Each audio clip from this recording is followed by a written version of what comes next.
আজকে আমরা দেখাবো কিভাবে একটা ফোল্ডারের সব পিডিএফ ফাইল, এই একটা ফোল্ডার, আমাদের এই ফোল্ডারের এই সব পিডিএফ ফাইলগুলা কিভাবে কপি করে একটা এক্সেলের মধ্যে একসাথে নেওয়া যায়। যেমন এরকম করা যায়।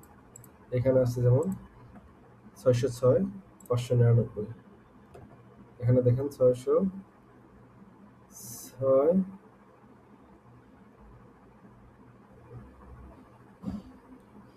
এই যে 606 599 সবই আছে। এখানে যেমন আছে কয়টা, 21টা ফাইল। তো আমাদের এখানে কতগুলো আছে, 21টা ফাইল। সুতরাং সবগুলাই এখানে আছে। এক কথায় আমরা এই ফাইলগুলা কিভাবে এক্সেলে একবারে নিতে পারি, কোনো কপি, একটা একটা করে কপি না করে। তো চলুন দেখি। এটার যা আছে কন্ট্রোল এ দিয়ে সিলেক্ট করব। সিলেক্ট করার পরে এখানে রাইট বাটন ক্লিক করে এখানে কপি অ্যাজ পথ, মানে পথটা কপি করবো আমরা, ক্লিক করলাম। এখন আমরা এক্সেলে চলে যাব। এক্সেলে আমরা এই পাশে এখানে পেস্ট করি, কন্ট্রোল ভি, পেস্ট করলাম। এই আমাদের প্রথম ধাপ শেষ। এখন আমরা দেখব এইটাকে কিভাবে এরকম করা যায়।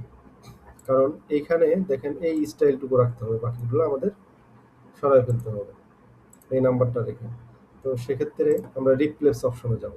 যতটুকু রাখবো এইটা আমরা কপি করলাম বা কপি করলাম, তারপরে কন্ট্রোল এইচ প্রেস করে রিপ্লেস আসবে। এখন আমরা এখানে কপিটা পেস্ট করে দিই, আর এখানে ক্লিক করে রাখি, কোনো সংখ্যা বসাবো। রিপ্লেস অল, সরি এটা মেবি থাকার কারণে এটা হচ্ছে না। আমরা আবার যাই, দিলাম রিপ্লেসে, রিপ্লেস, রিপ্লেস, ওকে হচ্ছে না, এটা সিলেক্ট করলাম, এবার রিপ্লেস, হচ্ছে না। আবার যাই, এখানে এটা কপি করি, কপি, কন্ট্রোল এইচ,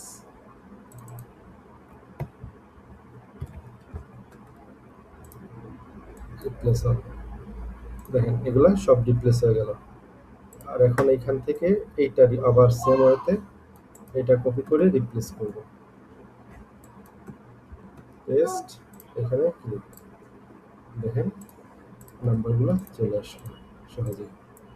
এভাবে আমরা সহজেই কোনো ফাইল একটা একটা কপি করে, এরকম একটা একটা কপি না করে একবারে সবগুলো একসাথে করতে পারি।